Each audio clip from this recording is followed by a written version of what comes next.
Have you ever stopped to consider that almost everything you've heard about the four horsemen of the apocalypse might be incomplete or even completely misunderstood? For years, most people have been taught to picture the horsemen of the apocalypse as terrifying figures who will only appear at the very end of the world, in some distant, almost cinematic moment.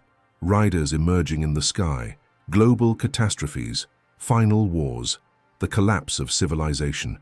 That image has become so common that it feels almost unquestionable. But here's the detail almost no one notices. That picture may be far too simplified, and when you begin to look more carefully at the biblical text and at what has been studied for centuries within the Christian tradition, something starts to shift, because the book of Revelation was not written only to describe a distant event at the end of history. At first glance, that assumption feels natural, but it isn't. In fact, many theologians and scholars connected to the Church's tradition point out something that can feel uncomfortable at first. The symbols of Revelation, including the famous four horsemen, may speak not only about the future, but also about the very human history we are already living through. And this is where everything begins to change. Revelation chapter 6 describes four riders who appear when the first seals are opened: a white horse, a red horse, a black horse, a pale horse, each one carrying a force that affects the world: conquest, war, famine, and death. For centuries, these images have stirred fear, curiosity, and endless interpretations. But there is a question that almost never comes up when people talk about this subject. What interpretation has actually been studied within the tradition of the Church? What does the Vatican really say about these symbols? If Revelation is a deeply symbolic book, filled with spiritual language and mysterious visions, then understanding these horsemen requires more than simply imagining an apocalyptic scene in the future. It requires looking at how these texts have been interpreted throughout the history of Christian theology. And this is where a fascinating detail begins to appear, one that many people have never heard before. Some scholars within the Catholic tradition argue that the horsemen of the apocalypse do not represent only events that are still to come. They may represent forces that repeat themselves throughout human history, cycles of conflict, crisis, injustice, and suffering that move through generations. Think about it for a moment. Wars that reshaped the fate of nations, crises that left entire populations without food, epidemics that marked entire centuries. When we read Revelation, those things can feel distant, yet at the same time they feel strangely familiar. Have you ever noticed that? If this sounds familiar, stay with me. Because when some theologians analyze the four horsemen within the broader context of Christian tradition, they begin to see something that goes far beyond the idea of a single future event. They begin to see symbols that describe the very rhythm of human history itself, seen through a spiritual lens, and that completely changes the way we read the book of Revelation. Suddenly, the text stops sounding like nothing more than an announcement of the end of the world and starts to feel like a revelation about how spiritual forces influence the course of history. Almost no one notices this the first time they read the book. Maybe because it's easier to imagine Revelation as something distant, something that will happen at one specific moment in the future. But when you begin to explore how these symbols have been interpreted across centuries, especially within the theological tradition studied in the Church, the narrative takes on an unexpected depth. And then a question emerges that changes everything. If the horsemen of the apocalypse are not speaking only about the future, then when did they actually begin to ride? And maybe this is exactly the moment when many people begin to look at this subject in a completely different way. Because once you start to realize that the book of Revelation may be describing spiritual forces moving throughout human history, the question stops being simply, when will this happen? And starts becoming, what if this has been happening for a very long time? That changes everything. Suddenly, those ancient images, horsemen moving across the earth, crises emerging, conflicts rising between nations, periods of scarcity and suffering, stop feeling like a distant vision written 2,000 years ago and begin to look more like a symbolic portrait of something that has followed humanity throughout its journey. And maybe you've felt that yourself at some point. Maybe while watching events unfold in the world, wars that appear out of nowhere, crises that no one seemed to predict, moments when humanity feels like it's repeating the same cycles of conflict and pain. Sometimes it seems like history keeps moving forward, yet certain forces keep returning. Have you ever felt that? looking at the world and wondering if something deeper might be happening beneath the surface of events. If that thought has ever crossed your mind, I'd really like to hear about it, because this kind of reflection isn't just theological curiosity, it touches something deeply human. So if this topic resonates with you, leave a comment and share what caught your attention most so far, or whether you've ever heard a different interpretation of the four horsemen of the apocalypse. A lot of people who arrive here carry very similar questions, sometimes doubts they've never really had the space to explore calmly. And when you share what you think, what you feel, or even what has always intrigued you about these biblical texts, something bigger starts to form. It becomes more than just a video. It begins to build a community of people trying to understand these things together. And there's another important detail that many people don't even realize. When you leave a comment, or even when you simply click like on this kind of content, you help this conversation reach other people who might be searching for exactly this kind of reflection. People who grew up hearing about Revelation, but never had the opportunity to explore these deeper interpretations within the Christian tradition. That's how this kind of content continues to live on the platform. So if you enjoy this kind of exploration of the Bible, of prophecy, of ideas that have been studied for centuries within the tradition of the Church, it may be worth following these conversations here on the channel a little more closely. There is so much that almost never appears in the usual discussions about these texts, and little by little we explore it together, because the deeper you go into these interpretations, the more you begin to realize that the symbols in Revelation are far more complex than they seem at first glance. And this is exactly where the story begins to get even more interesting, because when the earliest scholars began carefully studying chapter 6 of Revelation, something immediately caught their attention, something that many people today simply overlook when they read this passage for the first time. The four horsemen do not appear in the same way, and they do not represent exactly what most people imagine. The four horsemen do not all appear in the same way, and they don't represent exactly what most people imagine. When the book of Revelation reaches chapter 6, something very specific begins to unfold. The Apostle John describes the opening of the seals of a mysterious scroll, and with every seal that is opened, a new vision appears before him. This is not a sequence of ordinary events. It's as if, for a brief moment, the veil separating the visible world from the invisible one is pulled aside, revealing a hidden reality that people normally cannot see. And that's when the horsemen appear. The first rider emerges on a white horse. He carries a bow, he's given a crown, and he rides out determined to conquer. For centuries, many people have looked at this scene and immediately associated it with war or domination. But what's interesting is that the biblical text does not provide all the answers right there. It simply describes the vision, almost like a symbol waiting to be interpreted. Then the second horseman appears, riding a horse red, like fire. He is given the power to take peace from the earth, causing people to turn against one another. One striking detail is that he carries a great sword. The impact of this image is powerful because the text suggests something that runs throughout all of human history: conflict between nations, peoples, and even between individuals. Next comes the third horseman, riding a black horse. This may be one of the most intriguing symbols in the entire passage. He holds a pair of scales in his hand, while a voice announces extremely high prices for basic food. At first glance, this seems unusual, but very few people realize that this image is deeply connected to the ideas of scarcity, economic imbalance, and famine. And then the fourth horseman appears. His horse has a pale color, almost greenish, something that in the ancient world was associated with disease and death. The rider's name is explicitly revealed, Death, and the text says that Hades followed close behind him. He is given authority over a portion of the earth, bringing death by sword, famine, pestilence, and even attacks from wild animals. When people read this passage for the first time, it's almost inevitable to imagine a sequence of future catastrophes, as if these horsemen were characters waiting for the right moment to appear at the end of history. It seems logical, even like the most obvious interpretation. But this is where the perspective begins to shift, because when scholars within the Christian tradition began to study this text more carefully, many noticed something interesting. The forces described in Revelation are not limited to a single moment in the future.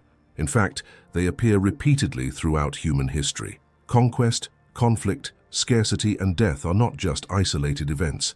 They are realities that stretch across centuries, empires, cultures, and generations.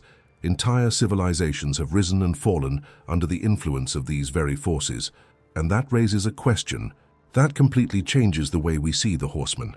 What if Revelation is not only describing the end of history, but also the patterns that run throughout the entire human journey? Think about it for a moment. Wars have already devastated entire continents. Economic crises have pushed entire populations into famine. Epidemics have changed the destiny of nations, and death, inevitably, has always been part of the human experience. Suddenly, those horsemen stop looking like distant figures from an imagined apocalyptic future and start to look more like symbols of something that has accompanied humanity throughout its entire story. That doesn't mean Revelation is simply talking about ordinary historical events. Quite the opposite. What many theologians began to notice is that the book seems to reveal something deeper, a spiritual dimension behind the events of the world, as if these forces were visible expressions of an invisible reality that influences decisions, mindsets, and the direction of civilizations. And when you start looking at it from that perspective, something interesting happens. Revelation stops being just a book about fear or destruction. It begins to look more like a revelation about how human history is shaped by forces that go far beyond politics, economics, or warfare, almost as if there were a spiritual stage behind everything. Now, I want to go even deeper into this subject, because when some scholars connected to the Church's theological tradition studied these horsemen over the centuries, they realized that the order in which they appear does not seem random. There is a progression, almost like a chain reaction, that begins with one force and triggers the others. It may seem like a small detail, but it isn't. If you look closely, the first horseman opens the way, the second breaks the peace, the third reveals the imbalance that follows, and the fourth shows the final result of that process, almost like a symbolic portrait of how certain crises spread throughout history. This insight led many interpreters to consider something that completely transforms the way Revelation is read. The horsemen may represent spiritual and social processes that repeat themselves over time, processes that shape human decisions, influence collective mindsets, and eventually produce consequences that echo across generations. It's like observing an invisible chain of causes and effects that keeps appearing again and again throughout the human journey. And once that perspective begins to make sense, a question emerges that may be the most intriguing of all. If these horsemen do not belong only to the future, then when exactly did they begin to ride? Did this begin at some specific moment in history, or have these forces been accompanying humanity much earlier than we ever imagined? Because when some scholars started investigating that possibility, they discovered surprising clues within the theological tradition itself, clues that almost no one talks about today. And once you begin to notice those connections, the way you see Revelation changes completely. If this reflection made sense to you so far, leave a comment and write, "This makes sense to me." If this reflection has made sense to you so far, then it's worth looking at something that almost never appears in conversations about the four horsemen of the apocalypse. Because when we step away from popular interpretations and begin exploring what has been studied for centuries, within the Christian tradition, especially among theologians connected to the Church, some surprising insights begin to emerge, and those insights can significantly change the way many people usually approach this text.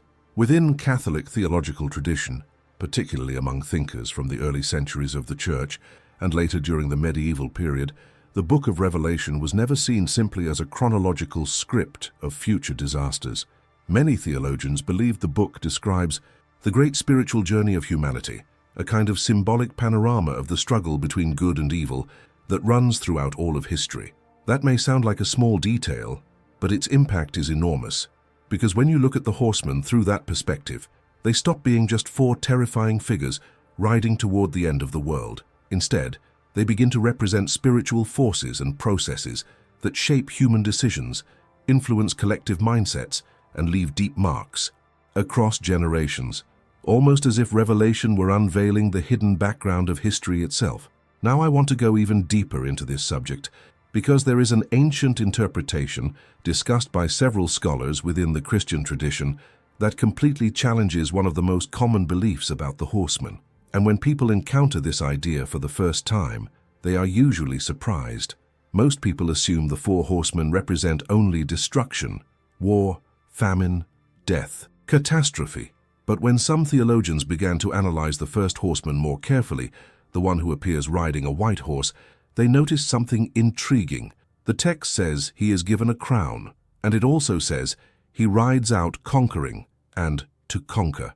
That detail may seem small, but it raises a question that has echoed through centuries of theological reflection, because in biblical symbolism, the color white is often associated with purity, spiritual victory, and authority granted by God.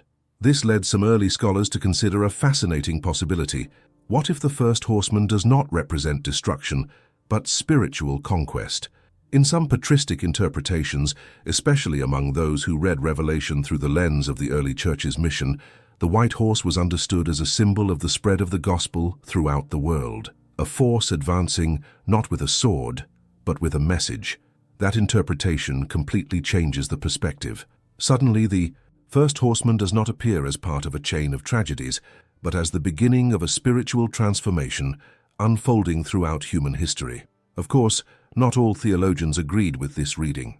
Over the centuries, different interpretations emerged. Some saw the white horseman as a symbol of political power, others as a sign of ambiguous human leadership. But the fact that this debate exists already reveals something important. Revelation is far more complex than many people imagine, and once you realize that, you begin to understand that interpreting these symbols requires much more than simply reading the text at a surface level. There is a depth here that involves history, spirituality, cultural context, and even the mindset of the Christian communities that preserved these writings across centuries. Now imagine the impact of this idea. If the first horseman might represent something different from what most people assume, then the entire sequence of horsemen could also carry layers of meaning that almost no one notices at first glance. That changes the way the whole chapter is understood, because perhaps the horsemen are not simply announcements of future destruction. Perhaps they represent forces that appear repeatedly throughout the human journey, revealing moments of expansion, conflict, imbalance, and consequence, almost as if Revelation were showing patterns that repeat throughout history. And once you start noticing those patterns, a new question naturally begins to emerge. Could it be that many modern interpretations of Revelation have simplified these symbols too much? Could it be that over time, part of the depth of these revelations was lost amid quick interpretations and rushed readings? Because when scholars began diving into ancient texts, analyzing theological commentaries written centuries ago, they realized that early Christians often saw Revelation in a much broader way. They didn't look at the book simply with fear of the end of the world. They saw it as a spiritual map of history, a text revealing how invisible forces influence human decisions, transform societies, and shape the direction of civilizations. That places the horsemen in a completely different perspective. They stop being merely symbolic figures of a future event and begin to look like representations of forces that accompany humanity throughout its journey. Forces that appear during moments of transformation, in times of crisis, in decisions that change the destiny of entire peoples. And maybe that's exactly why this passage of Revelation continues to spark so much curiosity even today, because it seems to touch something deep within the human experience, something that crosses generations, something that keeps repeating itself. And when you look at this older, more investigative interpretation, one deeply connected to the Church's theological tradition, an unavoidable question begins to emerge. If part of what we think we know about the horsemen might be incomplete, could it be that we've been interpreting Revelation in a very superficial way all this time? Perhaps there are revelations in this text that have not yet been fully understood. Perhaps there are layers of meaning that only begin to appear when someone decides to look beyond the most popular interpretations. And when some scholars started exploring those layers more deeply, they discovered something even more intriguing about the way the Church has historically approached the book of Revelation, something that reveals a great deal about caution, discernment, and even how certain interpretations can completely reshape the way people think. Write in the comments, "I'm on this journey too." And when some scholars began exploring these layers more deeply, they discovered something even more intriguing about the way the Church has always approached the book of Revelation, something that says a lot about caution, discernment, and even about how certain interpretations can completely reshape the way people think. Because contrary to what many people assume, The Church's tradition has never encouraged rushed or sensational readings of Revelation. Quite the opposite. Over the centuries, especially within theological circles connected to the Vatican, there has always been a strong concern about avoiding interpretations that turn the book into nothing more than a manual of catastrophic predictions. That may surprise some people, because today, it's very common to see interpretations that try to connect every crisis in the modern world directly to the end times. A war begins somewhere, and almost immediately, someone claims that it's the direct fulfillment of Revelation. A global economic crisis appears, and suddenly there's a theory saying the horsemen are already riding at that exact moment. But within the Church's theological tradition, that kind of reading has always been treated with great caution, and there is a deeper reason for that. For centuries, theologians recognized that Revelation was not written to feed collective panic or to create a mindset of constant fear. The purpose of the book appears to be far deeper than simply predicting dates or specific events. It reveals something about the very nature of human history, almost as if it were showing the spiritual background behind human decisions, social crises, and the transformations that shape the destiny of civilizations. When you start to see it from that angle, the impact of this perspective becomes enormous, because Revelation stops looking like a simple announcement of the end and begins to resemble a symbolic portrait of humanity's journey, a journey marked by cycles of progress and collapse, cycles of conquest and conflict, cycles of prosperity and scarcity.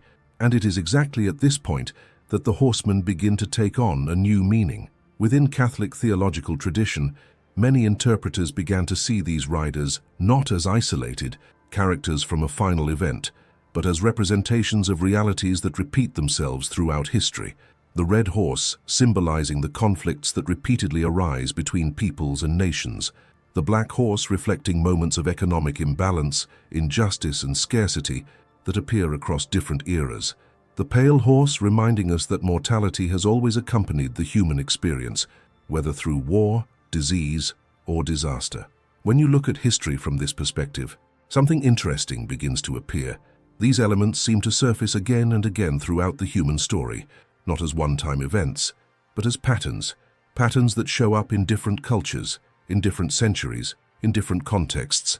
It's almost as if Revelation is describing a spiritual dynamic that has accompanied humanity long before any final event, and that completely changes the way these visions are interpreted.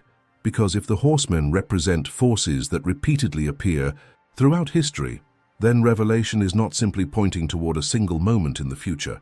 It is revealing something about the very structure of human reality, something about the choices people make, something about the collective decisions that shape the destiny of entire nations, something about the consequences that arise when certain mindsets begin to dominate societies. Now, I want to go even deeper into this subject, because as this perspective began to gain attention among some scholars, an even more intriguing idea started to emerge. What if Revelation is not only describing inevitable crises, but also revealing a process of transformation? If the horsemen represent forces that appear repeatedly throughout history, then perhaps the goal of the text is not simply to announce destruction. Perhaps the goal is to reveal how humanity responds to those forces, how people make decisions in moments of crisis, how entire societies choose paths that can lead either to renewal or to collapse. That completely transforms the way Revelation is read. Suddenly, the book stops looking like a text about disasters and begins to feel more like a mirror of the human condition itself, a mirror that reveals both the weaknesses and the choices that shape the direction of history. And that is why many theologians insist that interpreting Revelation requires much more than trying to match modern events with ancient symbols. It requires looking at the human journey with depth. It requires recognizing that certain forces continue to appear throughout history, challenging generations to make decisions that can change the destiny of the world. When you see it from this angle, something interesting happens. Reading Revelation stops being just an exercise in prophetic curiosity and becomes a reflection about humanity itself, about choices, about mindset, about the long-term impact that collective decisions can create. And perhaps that is exactly why the Church has always treated this book with such caution, because superficial interpretations can create fear, but deeper interpretations can create awareness, an awareness that human history is not simply a sequence of random events, but a journey filled with meaning, challenges, and revelations. And when some scholars began examining these patterns even more carefully, they noticed something that raises a question far more intriguing than any prediction about the end of the world. If the horsemen represent forces that repeat throughout history, then is there a specific moment when those forces intensify, or have they been quietly accompanying humanity long before we ever imagined? If this reflection also changed the way you see this text, leave a comment and write, "This makes sense to me." If this reflection has also changed the way you see this text, then it may be worth taking one more step on this journey of understanding. Because once we begin looking at the horsemen of the apocalypse, not only as characters from a future event, but as symbols of forces that move throughout human history, something begins to fall into place in a very different way. Suddenly, Revelation stops feeling like a distant narrative and starts to sound almost like a lens, one that reveals invisible patterns that have accompanied humanity for centuries. And that raises a question that very few people stop to ask. If the horsemen represent these forces that appear again and again throughout history, then could it be that humanity constantly lives under this dynamic described in Revelation? Think about it for a moment. Civilizations rise filled with hope, expansion, and conquest. Then tensions begin to appear, struggles for power, conflicts between peoples. Soon after come imbalances, injustices, crises that shake entire economies, and inevitably, death in its many forms continues to be part of the human experience. When you observe history a little more closely, these cycles seem to appear again and again, almost like a continuous movement that follows the journey of humanity. And perhaps that is exactly what makes Revelation so intriguing even today, because it doesn't seem to merely predict events, it seems to reveal patterns that run through human decisions, collective choices, and even the mindset of entire societies. Now imagine the impact of that perspective. If these symbols represent spiritual and historical forces already active in the world, then Revelation may be describing something far deeper than simply the end of history. It may be describing the human condition itself, the constant tension between building and destruction, between truth and illusion, between decisions that lead to transformation and decisions that lead to collapse. As theologians reflected on this over the centuries, a realization slowly began to emerge. Perhaps the horsemen are not only warnings, perhaps they are mirrors that reveal how humanity responds to the forces that shape history. And this is where the question becomes even more intriguing. If these horsemen represent real forces influencing the human journey, then what role does faith play within that dynamic? What role does human awareness play in the presence of those forces? Is humanity simply carried through these cycles inevitably, or is there some form of transformation possible within the process? Now, I want to go even deeper into this subject, because when scholars began analyzing Revelation within the theological tradition of the Church, they realized that the horsemen are only one part of a much larger system of symbols. In fact, the entire book seems to function almost like a symbolic map, a map that reveals different layers of spiritual and historical reality. After the horsemen, the text speaks about seals being opened, unveiling events that seem to touch both earth and heaven. Then come the trumpets, each one announcing events that deeply affect the world. And then one of the most mysterious figures in the entire book of Revelation appears, the beast. For centuries, this figure has been interpreted in countless different ways. Some interpretations were extremely literal, associating the beast with specific rulers, empires, or historical moments. Other interpretations saw something far more symbolic in it, a representation of systems of power that emerged throughout history and challenged the truth. And when you begin to examine these symbols calmly, something interesting becomes clear. Many of the popular interpretations circulating today seem to oversimplify what the texts are actually suggesting. Revelation is full of layers that speak about spirituality, human choices, collective impact, transformation, and even revelations about the nature of history itself. Maybe that's why this book has continued to spark curiosity across the centuries.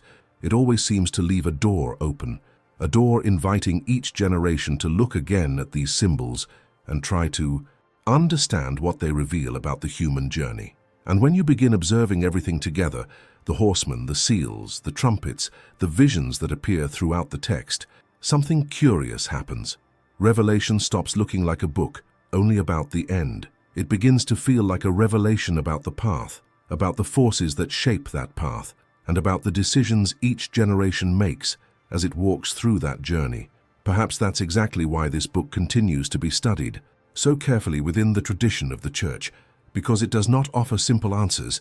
It provokes deeper questions, questions that echo across centuries, and perhaps the most intriguing of them all is this: if the horsemen of the apocalypse represent forces that accompany human history, have we truly understood what they are trying to reveal? Write in the comments, "I'm on this journey too." And when we reach this point in the conversation, after looking at the horsemen of the apocalypse, from this deeper perspective, it becomes difficult to return to the simplified view that many people learned at the beginning.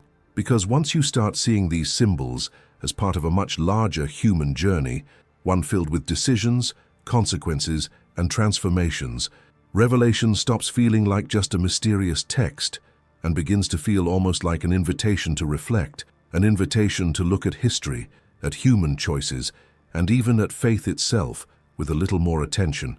And if you've walked with me this far, reflecting on these symbols, trying to understand these spiritual layers that stretch across generations, that already says a lot about the kind of journey you're willing to take, because conversations like this don't end with a single video. There are many more layers within these ancient texts, many more insights that begin to appear when we slow down, take our time, and try to understand what often remains hidden between symbols and rushed interpretations. If this reflection made sense to you, one simple way to continue this journey is by subscribing to the channel, not as an obligation, but as a way to keep exploring together these topics that bring together history, faith, spirituality, and the deep questions that have echoed across centuries. And there's something that always catches my attention when someone stays until the end of a conversation like this. It means that something here touched you in some way. So if you made it all the way here with me, write in the comments, "I'm with you until the end." That helps show that there is a community of people interested in going beyond superficial interpretations and searching for real understanding. And if this content sparked any reflection for you, leaving a like helps much more than it might seem. It's a simple way to keep this kind of conversation alive on the platform, allowing other people who may be looking for exactly this kind of reflection to discover it as well. Now, before you go, there's something that can make this journey even more interesting. There's a video right here that connects directly with this topic and explores another symbol from Revelation that is almost always misunderstood.